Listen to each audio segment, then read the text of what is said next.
When you're new to kink, everybody will tell you, go to a munch. Just go to a munch. But what should you expect at a munch? Well, stick around. I'm going to let you know.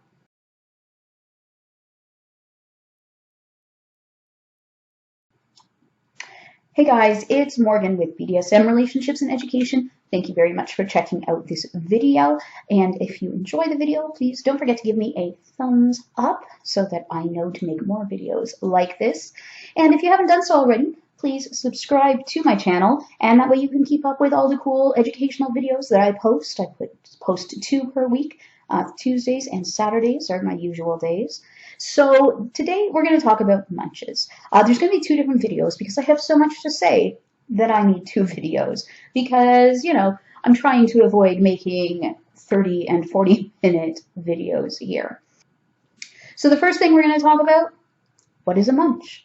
Well, a munch is basically just a gathering of kinky people in a vanilla setting. So usually we get together at a restaurant, at a pub, at a bar, whatever. Just a bunch of us get together, and it's usually, you know, on a specific weeknight every month. Munches usually run on a monthly schedule. Sometimes people will do them on the weekend. Sometimes they'll have like the lunch munch. There's one in Toronto, and it meets on a Friday afternoon at lunchtime for those people who work in the downtown core and want to attend. But basically, it looks like any other like business group or hobby group, just getting together and hanging out and having some fun. So you don't have to worry about being like outed if you go to a munch, because people are going to go and they're going to look normal. Now, like, I wouldn't wear what I'm wearing now to a munch necessarily. Like, I mean, I kind of look the way I look normally, but I wouldn't be wearing, you know, a corset. Let's see if I can show you guys with, like, you know, big fancy buckles and stuff like that. I would try to tone things down and look as normal as I'm capable of looking. A lot of people show up after work, so they're in their suits or whatever it is that they wear to work. So you don't have to worry. Like, it's not obvious that you're getting together with all these weird kinky people or anything like that. So munches are also the places that people go to meet and establish themselves within the community. So you'll hear us talking about vetting quite often. So vetting is just kind of getting to know somebody and understanding, making sure that they understand how to act like a, you know, a grown-ass adult in a social situation, right? So if like you show up to the munch and you're like creeping on all the people that you find attractive and, I don't know, maybe like trying to masturbate under the table or something, you're probably not going to get invited to like any parties or anything like that, because people find out that you cannot behave yourself in a social situation. But if you go to the munch and you act like a normal human being and you meet people and you're friendly and you're polite and you're nice, chances are you're going to get invited back to other events, because they know that you can handle a social situation and not try to masturbate under the table, basically. Like, the bar isn't very high here, guys. Just don't try, and I don't mean guys in the male gender sense, I mean guys as in all of us. Just try really, really hard not to masturbate under the table, and your chances are you're good. I mean, as long as you don't like creep anybody out or like, I don't know, go around sniffing people's hair. That will probably put people off. It's kind of weird. But you get vetted as well for play parties. So those are the fun parties where, you know, we do get naked and we play and we do BDSM stuff. So, you know, a lot of people are kind of like, well, why would I go to this munch thing? It's just going to be boring and nobody's going to be doing anything and I'm not going to get anyone to play with me and blah, blah, blah. And it's like, well, I mean, if that's your attitude, you probably should just stay away in general. But at the munches, you get vetted so that you get invited to the good parties. So it's also a good place to meet people that you've talked to online.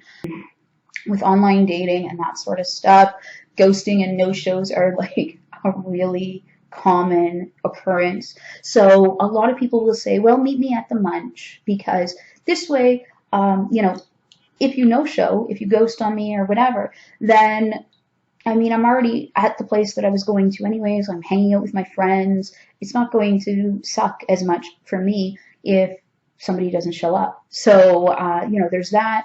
And it's sort of, a safer environment. I mean, you always want to meet people from the internet in like a public place at first, but at least at a munch, like you've got all kinds of friends around, because usually people get to know each other very quickly. It may take a couple of times of going to the munch before you actually make any friends, because some people show up once and then never come back, and a lot of us don't want to waste our time with those kind of people. But munches are generally pretty friendly places. If you are friendly, you'll get that back. But after we start to recognize you've been there 2, 3, 4 times, then you're going to sort of get accepted into the group pretty quickly.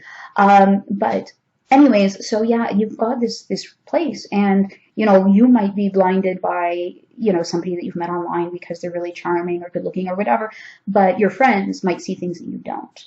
So it's kind of nice like that as well. You kind of have that backup, and like you can be like, hey, so what did you think of this person that I met here? What do you think? Is this person cool? Are they gonna axe murder me? Were they masturbating under the table?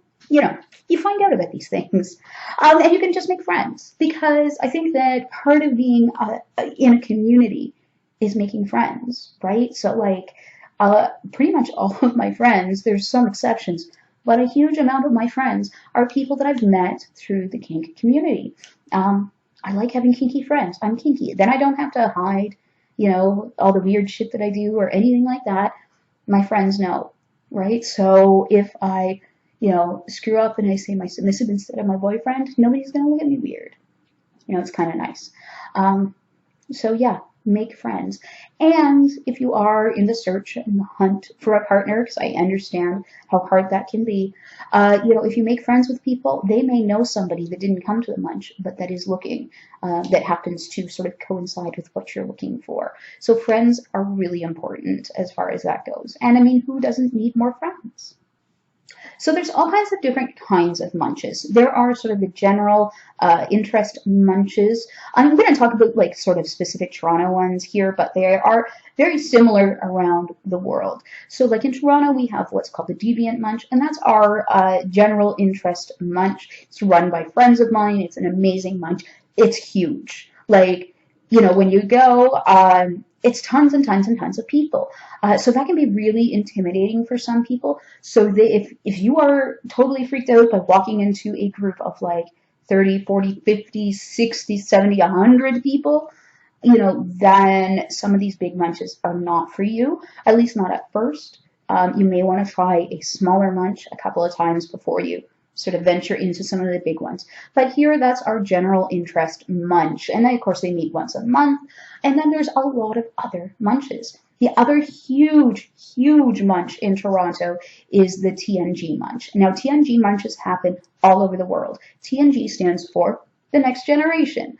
And it is usually groups of 18 to 35-year-olds. Sometimes it'll be like 19 or 21, depending on the group and where they meet. Obviously, if it's in the United States and they're meeting in a bar, then it's going to be 21. Generally in Canada, it's 18. And the top end is 35 for most groups, so 18 to 35. But some groups have a cutoff point at 30.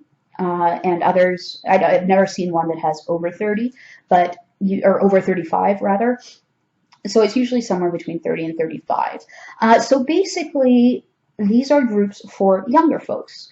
So because they're younger, often they're also newer people, but not always. I mean, somebody can be 50 years old, has never done kink before in their life. They're brand new, but they don't get to go to a TNG munch. But it's basically the younger people decided that sometimes, unfortunately, at some of the munches, the older people sort of took a bit of an attitude, well, I've been doing this for 25 years and I know better than you kind of thing. So it's not cool. Sadly, it happens. And I mean, any social group is going to have people like that. So they created their own groups. And TNG groups are fantastic. I mean, I've aged out of them. I'm too old for my local TNG chapter, but I sometimes get to, cheat and go to some of the parties because my partner is considerably younger than I am, so he gets me in. But they will have rules. For instance, our TNG group has a munch and a party, and their party allows partners over the age of 35 as long as you have a younger partner, as long as one of them is of TNG age. So that's kind of nice. So if you are under the age of 30 or 35, depending on what your local TNG group is, I'd highly suggest it. They're an excellent way to get into kink. And it's just a good way to be with your peers, so other people the same age. And they often do education and parties and all kinds of other stuff because, they are oriented to those people who are just starting out a lot of the time. There's also pretty much every sort of special interest group kind of often has their own munches. So a very common one would be female dominant munches. Now these are often open for submissives of all genders or male submissives or whatever. You have to check. Sometimes it's just going to be for the ladies, for the dominant ladies. And unfortunately, I hate that I even have to say this, but you should check because some of these groups will not allow trans women, and I think that's bullshit. Trans women are women, and they should be accepted into women's spaces, but you do need to check. So my general rule is that I will not attend female dominant munches that do not allow trans women because I think that it's bullshit. They're as much of a woman as I am as a cis woman. So that's yet another rant. I'm going to do a little video about gender and all of the wonderful different genders that you will run into in the kink world, but I'll do that at a later time.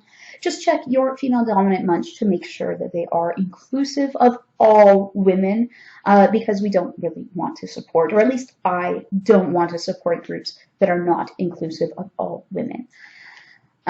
So like I said, a lot of the times they will be very oriented, so it'll be female dominants and male submissives.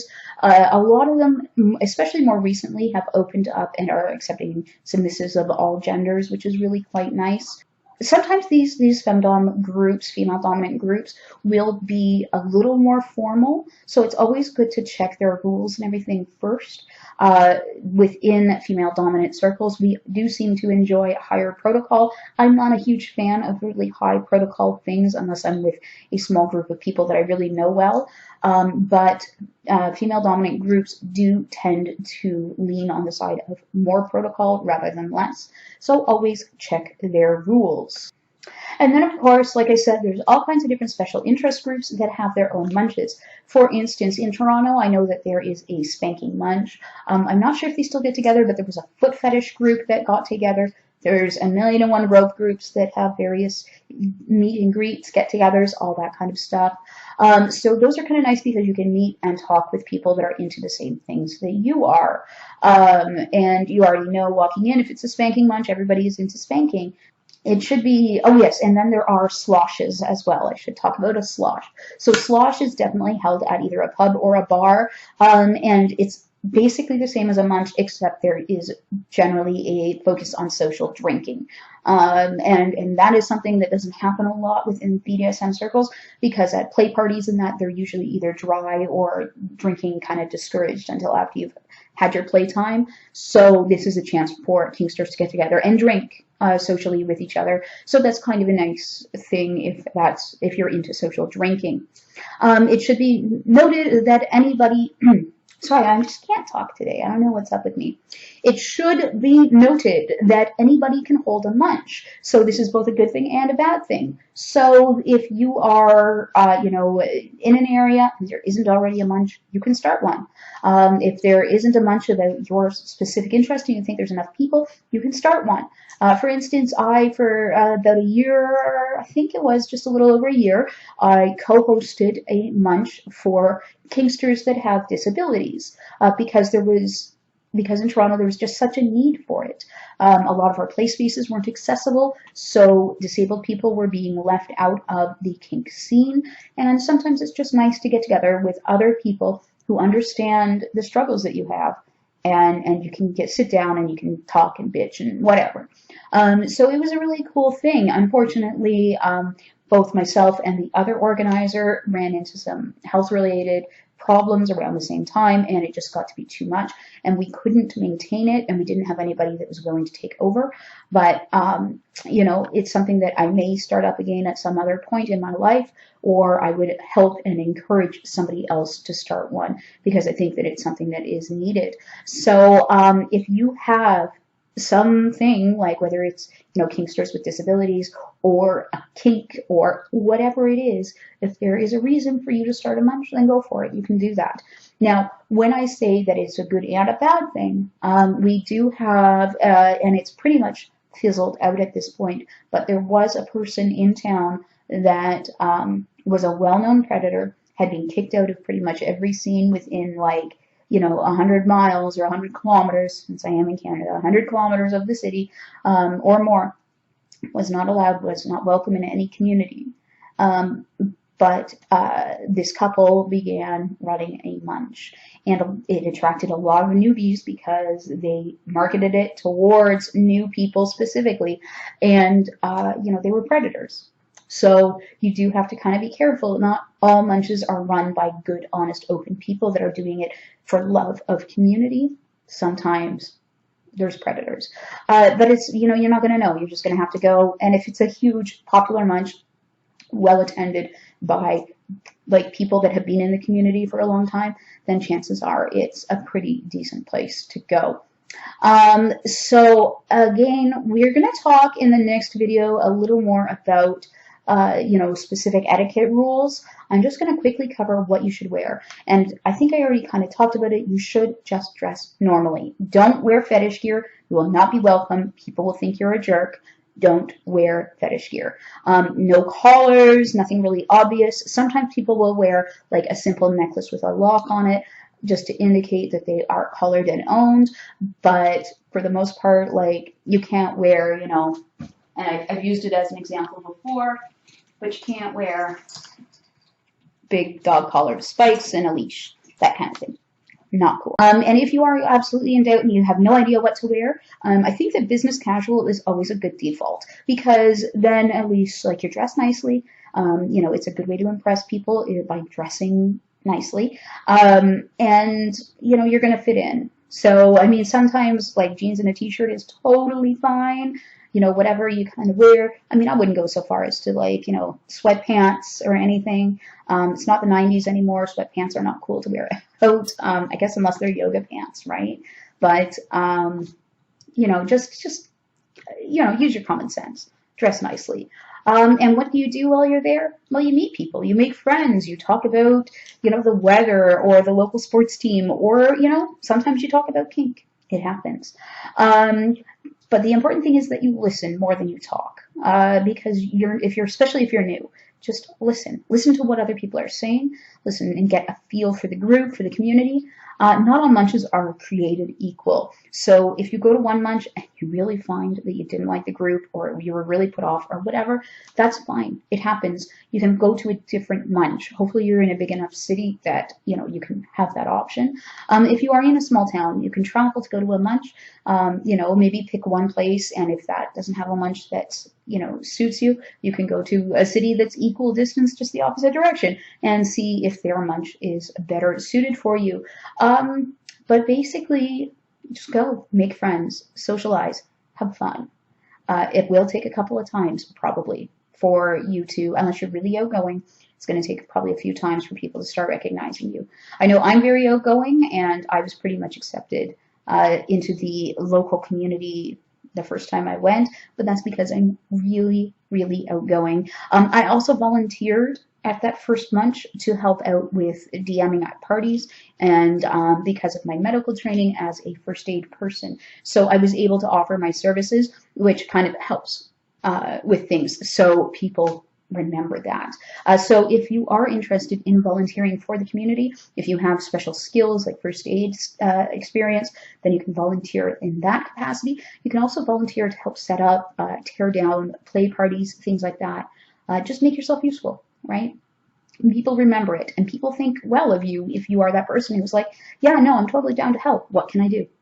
So anyways, that is our first one on munches. We're going to have a second video on munches with some more specific etiquette rules, and I will see you guys in that video. Don't forget to subscribe and like this video if you enjoyed it, and I'll make others like it.